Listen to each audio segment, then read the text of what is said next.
Quero compartilhar algo com você, uma mensagem, né, da parte de Deus. E uma coisa que me alegra muito na nossa comunidade é a diversidade de pregadores, né? Todo domingo tem uma pessoa diferente ministrando. Amém. Eu estou brincando porque domingo passado, né, fui eu, e aí hoje de novo, né? É, mas aprove ao Senhor que fosse assim, né? Então eu peço a colaboração de você, que já me ouviu domingo passado, que me ature mais um pouquinho, amém? Né, que você possa receber a palavra de Deus, né, no teu coração, receber essa mensagem, né, que vai fazer diferença na sua vida. Glória a Deus. Então, queridos, ah, como foi a semana de vocês? Conseguimos colocar em prática um pouco mais de oração? E aí, amém? Ó, tem mãozinha levantada aí, glória a Deus. Amém. Então, coisa tremenda, né? A palavra de Deus é boa por isso, porque a gente pode aprender e colocar em prática. Então, que você tenha mais uma semana aí de desafio na tua vida, né, para você colocar em prática aí a oração, né? Escolher como é que diz? Não é escolher, mas é determinar, né? Um tempo precioso para você estar orando e conversando com o Pai. Hoje, queridos, o tema para nós essa noite é: se alguém quiser vir após mim. Tremendo, né? Se alguém quiser vir após mim. Você já vai entender um pouquinho mais. Quero convidar você para ler comigo no Evangelho de Marcos, capítulo 8. Olha o que diz a palavra de Deus. Podemos ler juntos? Você lê comigo? Vamos lá? Então ele chamou a multidão e os discípulos e disse: Se alguém quiser vir após mim, negue-se a si mesmo, tome a sua cruz e siga-me.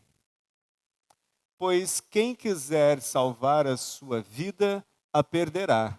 Mas quem perder a própria vida por minha causa e pelo evangelho, a salvará. Pois que adianta ao homem ganhar o mundo inteiro e perder a sua vida? Acho que era até ali, né? Vamos aqui também. Ou o que pode dar o homem em troca da sua vida? Amém? Até aqui.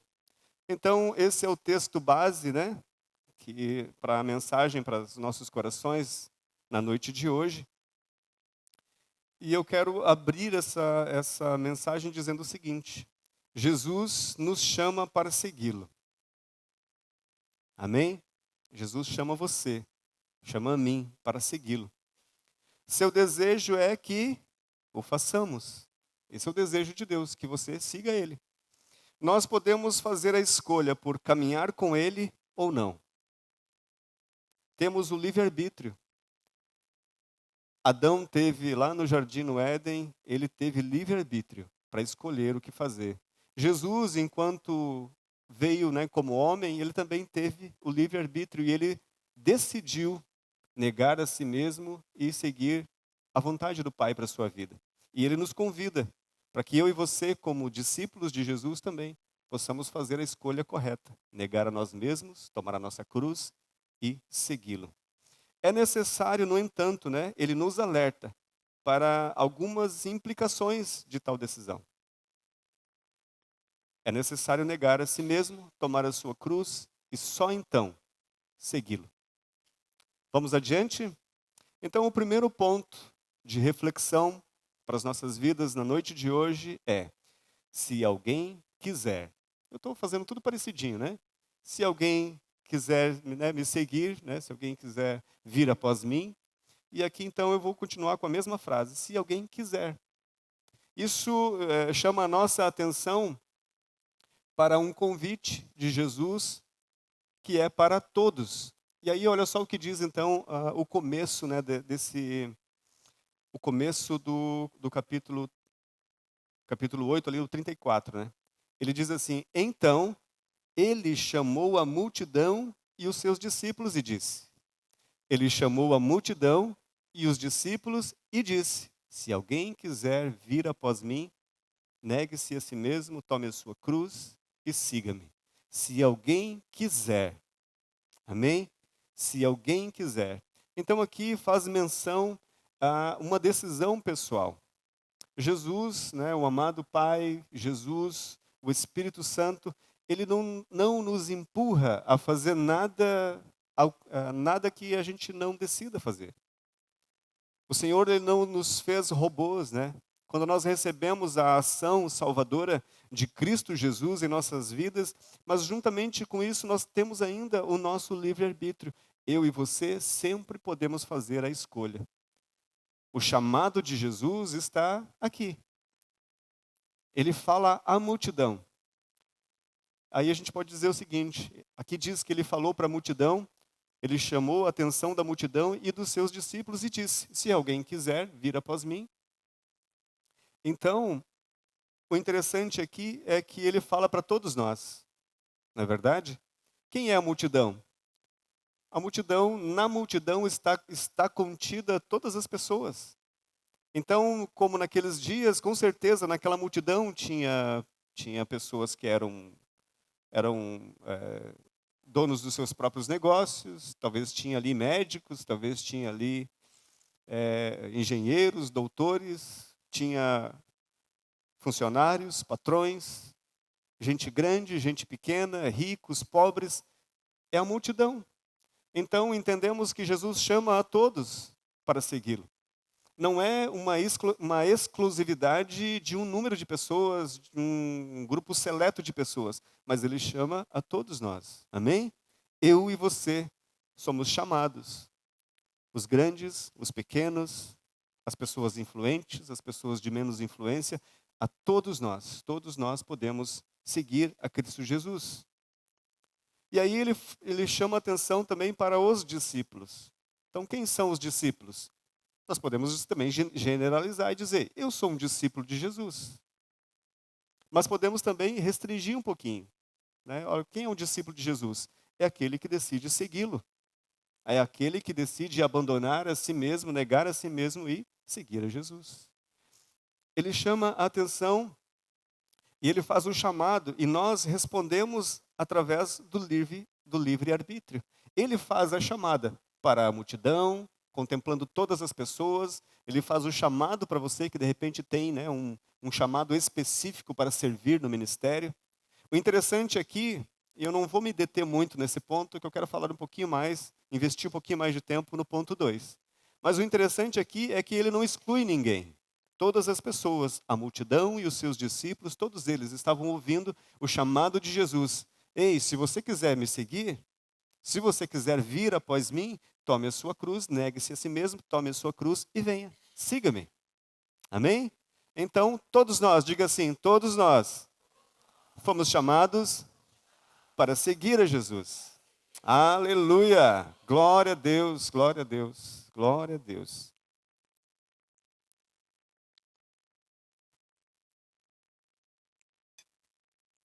Algo muito importante é que ele chama os seus discípulos, ele chama toda a multidão sem fazer distinção de pessoas, mas eu quero te chamar a atenção para algo aqui, e a gente encerra esse primeiro ponto. Evangelho de João, capítulo 6, versículos 66 ao 69, diz o seguinte: daquela hora em diante, muitos dos seus discípulos voltaram atrás e deixaram de segui-lo. Olha só. Daquela hora em diante, muitos dos seus discípulos voltaram atrás e deixaram de segui-lo. Jesus perguntou então aos 12, né? Ele tinha mais discípulos, mas ele perguntou aos 12, aqueles que andavam mais próximos dele: vocês também não querem ir? Simão Pedro lhe respondeu: Senhor, para quem iremos? Tu tens as palavras de vida eterna. Nós cremos e sabemos que és o Santo de Deus. Aleluia.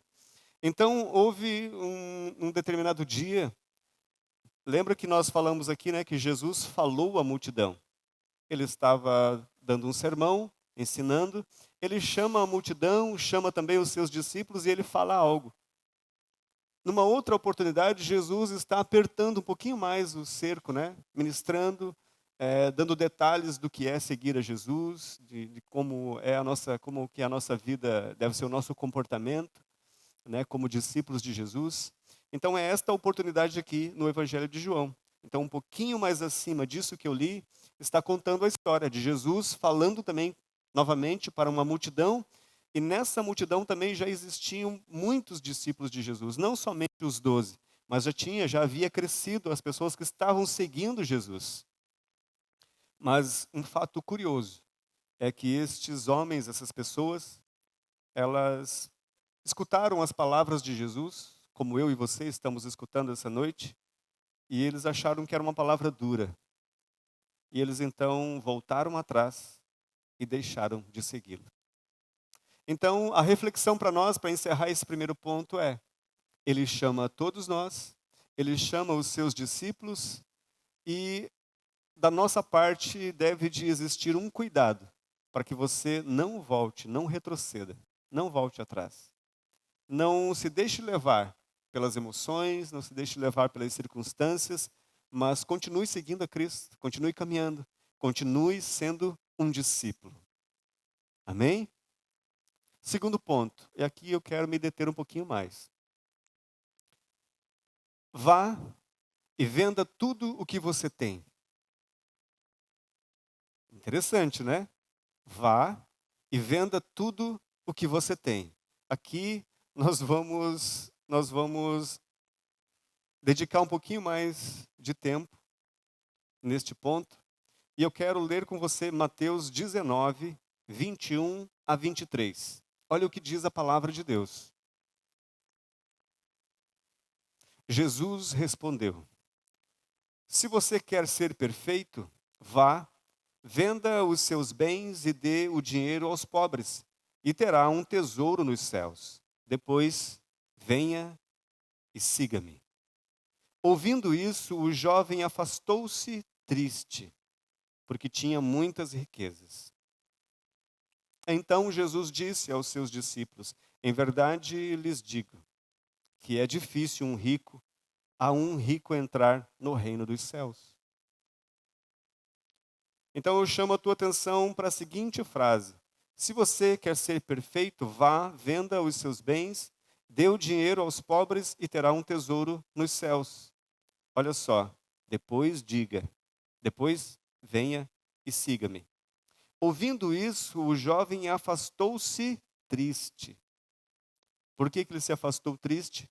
Porque porque ele tinha muitas riquezas. Então, eu queria que você observasse o seguinte. Tem 3 palavras aqui para a gente trabalhar: negar, tomar e seguir. Existe uma sequência aqui, né, que Jesus fala. É preciso negar, tomar e seguir. Negar é aborrecer a nossa alma, é deixar de lado as coisas que nos prendem a esta vida terrena. É não deixar a alma governar sobre a nossa vida. É não deixar os desejos da nossa alma sobrepujarem a vontade de Deus para a nossa vida. Então, negar, tomar, né, de pegar, né, não é tomar de beber, mas é tomar de trazer consigo, né, de pegar e seguir. Então, é necessário negar a mim mesmo, negar as vontades da minha alma, da minha carne. É necessário tomar a minha cruz. E qual é a minha cruz? É no lugar das minhas vontades, eu colocar as vontades do reino. A vontade de Cristo. Então, eu nego a mim mesmo, eu nego as coisas que me prendem, as coisas que nos seguram a uma vida terrena, e eu tomo a minha cruz, e a minha cruz é a vontade do Pai, a vontade boa, agradável e perfeita. Eu tomo a vontade do reino, a vontade de Cristo Jesus, no lugar das minhas próprias vontades. Por isso que eu disse que esse ponto é um ponto um pouquinho mais onde o cerco se fecha. né, onde as coisas ficam um pouquinho mais espremidas, para que a gente tenha uma reflexão do que é seguir a Cristo Jesus. Negar, tomar e aí então seguir. Não permitir que haja interferência ou obstáculos entre nós, entre eu e Deus, entre nós e Cristo Jesus. Tomar é assumir a vontade de Cristo Jesus no lugar da nossa vontade. E eu e você sabemos, né? Nós temos muitas vontades, não é verdade? Quando a gente fala, né, da nossa alma, ela se relaciona com as coisas naturais. Você já sabe disso. Então a nossa alma, o nosso eu, ele se relaciona com as coisas dos 5 sentidos, das coisas naturais da vida. É aquilo que eu gosto de fazer, é aquilo que eu vejo que eu gosto, é aquilo que eu sinto que eu gosto, é aquilo que eu apalpo que eu gosto. Ele está relacionado à vida da terra, à vida aqui desse âmbito terreno. E para seguir a Cristo Jesus, é necessário negar essas vontades. Porque essas vontades não são, elas são contrárias às vontades de Deus. Então é necessário trocar, assumir a vontade de Cristo Jesus. Isso é tomar, né? É assumir a vontade de Cristo Jesus no lugar da minha. Vamos adiante? Seguir, então pense. Nós negamos a nós mesmos, aborrecemos a nossa carne, tomamos a vontade de Cristo Jesus no lugar das minhas vontades, e aí então, seguir é uma consequência. Parece simples, né? Mas seguir então se torna uma consequência. Então o que é seguir a Jesus? É quando eu aborreci já a minha carne. Eu tomei a vontade dele no lugar da minha vontade, e aí então eu estou livre. Não tem mais nada que me prenda. Então deixa agora eu contar para você um pouquinho da história desse rapaz aqui. A Bíblia trata, né, talvez lá na tua Bíblia diga assim, o homem rico ou o jovem rico. Não é assim que está lá na tua Bíblia? Antes de começar esse... Então esta conversa é o seguinte, este jovem, ele se aproxima de Jesus. Ele se aproxima de Jesus.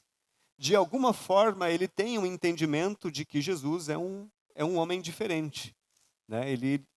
Tem uma tradução, se eu não me engano, que diz que ele se ajoelha e diz, bom mestre, o que eu tenho que fazer para ter? Eu quero que você note essa palavra, para ter. Ele disse, o que eu preciso fazer para ter a vida eterna? Ele pergunta para Jesus. Mateus 19:16 diz assim, um jovem se aproximou de Jesus e lhe perguntou, mestre, que farei de bom para ter a vida eterna? O que farei de bom para ter a vida eterna? E aí então Jesus começa a conversar com ele e Jesus diz a ele, olha, você não vai matar, você não vai adulterar, você não vai dar falso testemunho. Dá uma série de coisas ali para ele. E ele tão prontamente diz, Jesus, isso eu já faço, desde a minha mocidade. Isso eu já faço. Aí Jesus diz então aquilo que eu li. Se você quiser ser perfeito, vá, venda tudo o que você tem, dê o dinheiro aos pobres, depois venha e me siga. Obviamente que Jesus, ele não está pedindo para você vender a tua casa, desistir dos teus negócios, não está pedindo para você vender os teus bens e seguir a Jesus, né, sem nada. Ele não está pedindo isso para nós essa noite, não é esse. Pelo menos eu acredito que não seja o caso de nenhum de nós aqui. Não é disso que se trata naquele tempo, naquele dia, para aquele jovem, sim. Por quê? Porque aquele jovem, ele tinha uma boa conduta. E ele se fiava, né, nessa boa conduta, por ser um seguidor da lei, por ser um homem bem-sucedido. Então isso era uma espécie de orgulho que impedia. Porque quando uma pessoa é bem-sucedida, e a Bíblia diz que ele era um homem rico, não é à toa que a Bíblia diz que ele era um homem rico, porque realmente ele era uma pessoa muito bem-sucedida. E junto com a riqueza, com certeza ele era uma pessoa influente. Uma pessoa influente, e isso traz consequências na vida de uma pessoa, não é verdade? Uma pessoa de posses, de influência, ela é convidada para os melhores lugares, ela está nos melhores lugares, ela está em ambientes, né, requintados. Então existe não só a questão do dinheiro, mas existe a questão de uma posição, de uma série de coisas que uma pessoa bem-sucedida, uma pessoa de posses, ela tem na sua vida. Muitos amigos, muitas pessoas, uma pessoa muito requisitada e assim por diante. Mas por que então Jesus diz a ele que ele vendesse tudo? Porque era a única coisa que impedia ele de fazer a coisa principal, que era colocar Deus em primeiro lugar. Interessante, né? Olha só.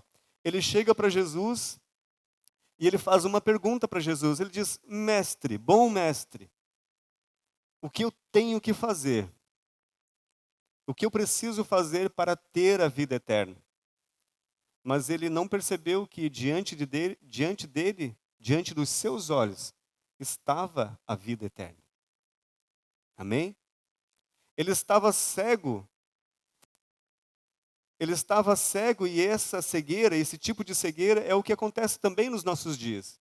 Muitas vezes eu e você não temos os nossos olhos espirituais abertos para uma oportunidade que está diante de nós.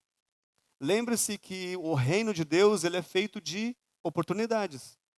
Nós reconhecemos, ao reconhecer essas oportunidades, nós decidimos o nosso futuro muitas vezes. Então, para aquele jovem, ele tinha tantos requisitos, né? Ele era, talvez eu e você não pudéssemos entrar nessa conversa ali com Jesus, né? Porque ele falou: Olha, já fiz isso, Senhor. Eu honro meu pai e a minha mãe, eu não adultero, eu não faço isso, eu não faço aquilo. Eu sou uma pessoa boa. E Jesus disse: Ok, mas para você ser perfeito, você vai precisar vender os teus bens, porque as tuas posses estão elas fazem uma barreira entre nós.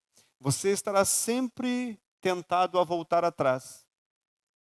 Existem coisas na nossa vida que precisam de uma ruptura. E o que Jesus estava sugerindo para ele era: ok, você já faz grandes coisas, mas você precisa romper com a tua vida. Essa vida passada, essa vida que você está vivendo, ela impede você de me seguir. Então, mais uma vez eu digo, aquele jovem estava diante de Jesus perguntando o que ele precisava fazer para ter a vida eterna. Em outras palavras, Jesus disse: você não precisa ter, você precisa ser meu discípulo. Amém? Então, mais do que ter, ele precisava apenas ser. E para ser discípulo de Jesus, aí sim, aí ele precisava tomar uma decisão. Mas de início, bastava ele ter os seus olhos espirituais abertos para saber quem estava diante dele. Como eu disse, muitas vezes eu e você também estamos diante, né, de uma situação, diante de um chamado de Jesus, diante de uma conversa de Jesus em relação à nossa vida, e nós não temos o discernimento de que a vida eterna é seguir a Cristo Jesus. Eu tenho as palavras de vida, disse Jesus. Eu tenho as palavras de vida eterna. As palavras que eu dou a vocês são espírito e vida. Isso chama também a nossa atenção para algo muito importante. É que seguir a Cristo Jesus é mais do que um estilo de vida, né? Seguir a Cristo Jesus é como o pastor Pio diz, né? Não sei se todos vocês têm aquele livreto pequenininho, né? Segredos para uma vida abundante. E ele aborda que seguir a Jesus é o nosso projeto de vida. Por quê? Porque é algo para toda a vida. Então não é algo que se tem, mas é algo que se é. Eu não tenho tal coisa, eu não preciso ter pré-requisitos, eu preciso seguir a Jesus. Eu preciso, então, dizer não a mim mesmo, negar as minhas vontades, tomar a vontade dele no lugar das minhas vontades e segui-lo. Jesus espera que eu e você façamos isso. Seguir a Jesus, ser um bom discípulo, seguir. Diante daquele homem estava Jesus Cristo de Nazaré, o Filho de Deus. Eu sou a ressurreição e a vida, disse Jesus. Eu sou o caminho, a verdade e a vida. Eu sou o único caminho, né, que leva ao Pai. Não existe outro. E ele queria ter algo. Ele não discerniu que diante dele estava o Filho de Deus, o doador da vida, e que seguir a Jesus era o que ele precisava fazer. As suas riquezas não iam dar isso, as suas qualificações como, né, como um seguidor da lei também não garantiam isso, mas sim seguir a Jesus Cristo. E aí Jesus diz: você quer ser perfeito? Então vá, tire todas as coisas que te atrapalham. E aqui, né, estava a segurança dele. Um homem bem-sucedido, ele se fiava nas suas riquezas, ele se fiava também no seu conhecimento da lei, no seu conhecimento religioso. E às vezes isso acontece também conosco, né? Mesmo na casa de Deus. Nós, ao invés de nós negar as nossas vontades, de tomar a nossa cruz, que é a vontade dele, boa, agradável e perfeita, nós fazemos coisas e achamos que o fato de fazer coisas é seguir Jesus. E às vezes o nosso coração está distante. Ou às vezes nós nem fazemos coisas, né? Não conseguimos fazer coisas porque não conseguimos aborrecer a nossa carne. Não conseguimos fazer com que a vontade dele prevaleça a nossa vontade. Discernir as coisas, tem uma passagem que diz o seguinte, Gálatas 5:17. Pois a carne deseja o que é contra o espírito. A carne, ou seja, a alma, deseja o que é contra o espírito. O espírito, o que é contra a carne. Eles estão em conflito um com o outro, de modo que vocês não fazem o que desejam. Discernir as coisas pelo Espírito Santo dará liberdade para negar a si mesmo, tomar a cruz e seguir a Jesus. Quando eu e você nos deparamos com dificuldades de fazer aquilo que você sabe que é certo, que é correto, que é a vontade de Deus, nós precisamos pensar o seguinte: eu preciso discernir isso espiritualmente.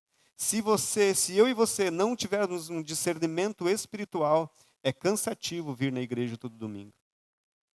É cansativo, é pesado servir no ministério. Porque falta o discernimento da oportunidade. Ah, pastor, mas eu já sirvo em outro departamento, eu não venho aqui novamente na igreja. Para que vir na igreja na quarta-feira? Por que ir para o grupo familiar toda semana ou a cada 15 dias? Quando nós não temos o discernimento espiritual, nós não conseguimos ser bons discípulos. Porque a gente vai olhar para as circunstâncias, para as coisas e vai dizer: eu estou cansado. É cansativo vir no culto. É cansativo fazer isso. Por isso ele diz que para ser um discípulo, é necessário negar, aborrecer a nossa alma. Há 20 anos atrás, eu tive que tomar decisões na minha vida que aborreceram a minha alma. Eu, mais jovenzinho, né, gostava bastante de jogar bola. Mais jovenzinho, também gostava bastante de assistia tudo o que dizia respeito ao futebol. Eram os jogos lá de fora, os jogos daqui, da Série A, da Série B, da Série C. Mas um dia eu tive que abandonar essas coisas. Eu sei que é uma bobeira isso daqui, é tão simples, mas para que você mensure, eu tive que abandonar isso, porque eu precisava chegar mais cedo, não dava mais para assistir o Campeonato Brasileiro, porque eu precisava chegar mais cedo na igreja. Então, para poder tomar essa decisão, aliás, para poder ser um discípulo e acatar a vontade do Senhor na minha vida, eu tive que decidir. Decidi não assistir mais futebol no domingo à tarde. Parece uma coisa muito boba, né? Mas se você vai olhar para a tua vida, você vai perceber também que existem coisas tão simples e que ainda nos amarram, né? Coisas tão simples que ainda nos amarram. Você diz: ai, mas eu gosto tanto de fazer isso. Eu não posso abrir mão do meu lazer, eu não posso abrir mão dos meus amigos, eu não posso abrir mão de tal coisa, eu não posso abrir mão disso, eu não posso abrir mão daquilo. São coisas tão bobas, tão pequenas. E Jesus está dizendo: ei, olha só, vende tudo isso. Vá. Esse vá de Jesus é uma reflexão. Ei, presta atenção. Abandone tudo isso. Se não é nada perto do que você vai viver caminhando comigo. Há 10 anos atrás, eu e o pastor Alírio, né, nossas famílias e alguns irmãos aqui, tivemos que aborrecer a nossa carne. Tivemos que aborrecer a nossa carne. tomar uma decisão. Existia um caminho mais simples, mas nós precisamos tomar a decisão no discernimento do Espírito Santo. E nós decidimos. Nós decidimos aborrecer a carne, fazer com que a vontade dele sobrepujasse a nossa vontade, para que a gente pudesse continuar caminhando e andando. Então perceba que você e eu, em tempos determinados das nossas vidas, nós vamos ter que tomar decisões, não baseados naquilo que nós achamos a saída mais simples, mais fácil, mas tomar a decisão de aborrecer a nossa carne, de aborrecer a nossa vontade, para que a vontade dele prevaleça. Se você está aqui essa noite, você teve que aborrecer a tua carne, porque é bem provável que aquele almocinho com a costela, com a maionese, deve ter deixado você um pouco mais sonolento hoje.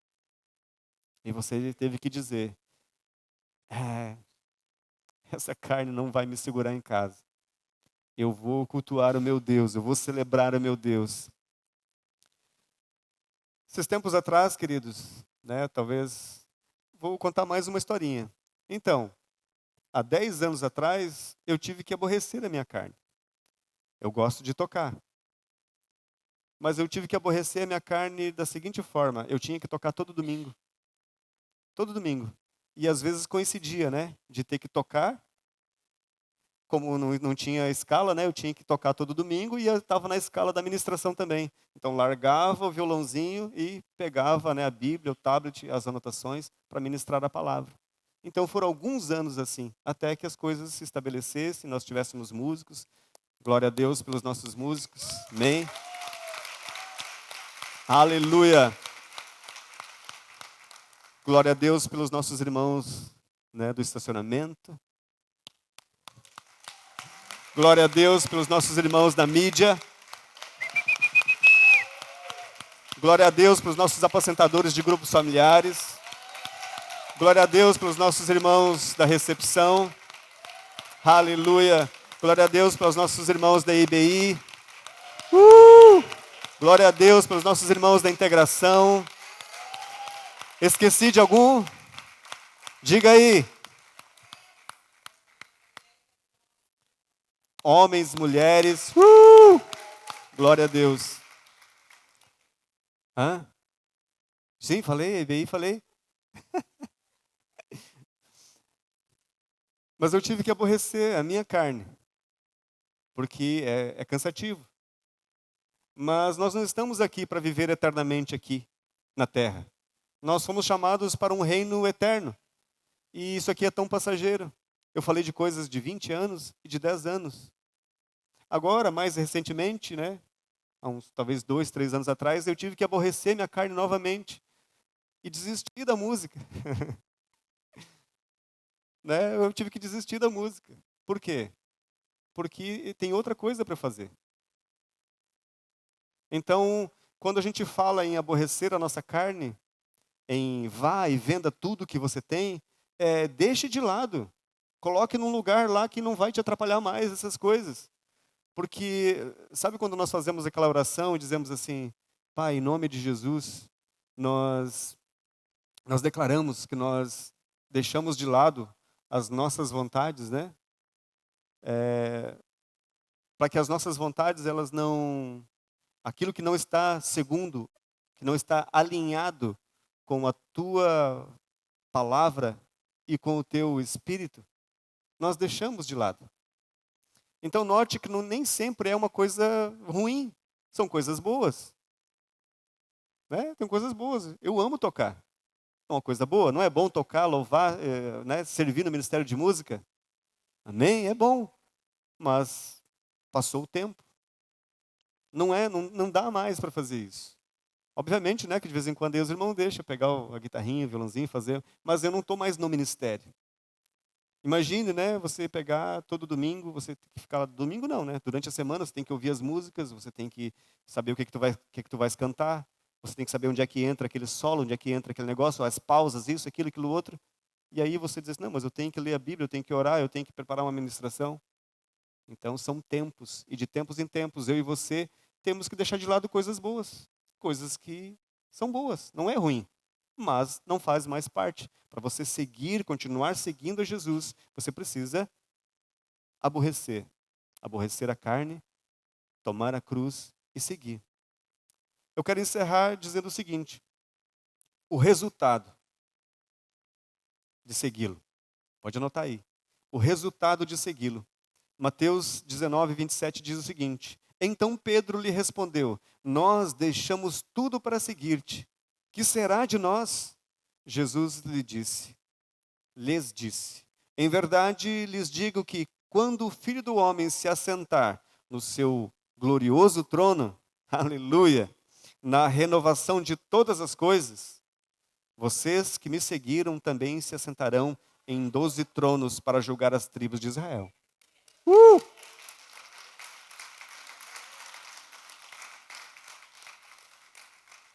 Temos aqui uma promessa de reinar com ele na eternidade. Mas ele continua dizendo o seguinte, 29. E todo aquele que tenha deixado casa, irmãos, irmãs, pai, mãe, esposo, filhos ou campos, falando aqui de recursos, né? Por causa do meu nome, receberá 100 vezes mais e herdará a vida eterna. Aleluia. Eu vou ler só para você agora em Lucas. Eu li em Mateus, eu quero ler em Lucas. Em Lucas, ele fala o seguinte: Jesus respondeu, Lucas 18, acho que é o 30, né? 29, 30. Jesus respondeu: em verdade lhes digo que ninguém que tenha deixado casa, mulher, irmãos, pai ou filhos por causa do reino de Deus, deixará de receber na presente era, ou seja, aqui na terra, nesses dias, muitas vezes mais, e na era futura, a vida eterna. Amém? Glória a Deus. Aleluia. Aleluia. Então, o resultado de segui-lo, pode anotar aí que eu já estou encerrando. O resultado de segui-lo é reinar em vida. Você é um rei e sacerdote. Tem a recompensa aqui também. Viver uma vida sem o domínio da alma, você não vai mais reclamar. Ah, eu tenho que fazer de novo. Sábado que vem tem teens de novo. Domingo que vem eu tenho que chegar mais cedo aqui por causa do louvor. Ah, domingo que vem eu estou na escala da porta. Ah, domingo que vem é eu na IBI. Não. Domingo que vem sou eu pregando de novo. Não, não é isso. Não, eu não sou eu de novo domingo não, né? Você vai achar que 3 vezes consecutiva eu não venho, vou no outro. Amém? Então tem recompensa. Viver uma vida abundante aqui nessa terra. Amém? Você recebe essa palavra? Coloque-se de pé. Antes de você aplaudir ao Senhor Jesus com toda a força das suas mãos e um grito, um brado de vitória dos seus pulmões, deixe eu te dizer algo. Aguardar com esperança o reino de Cristo, né? Da posteridade, na eternidade. Eu concluo dizendo o seguinte: quando decidimos ser discípulos, Jesus nos convida para segui-lo. Quando você decidir ser discípulo, Jesus nos convida para segui-lo. Isso significa viver para agradar a Ele e fazer com que a vontade dele seja estabelecida sobre a terra. A partir da minha vida, primeiro sobre a terra. Esse é o nosso projeto de vida. Amém? E qual é o nosso projeto de vida? Seguir a Jesus. Aleluia.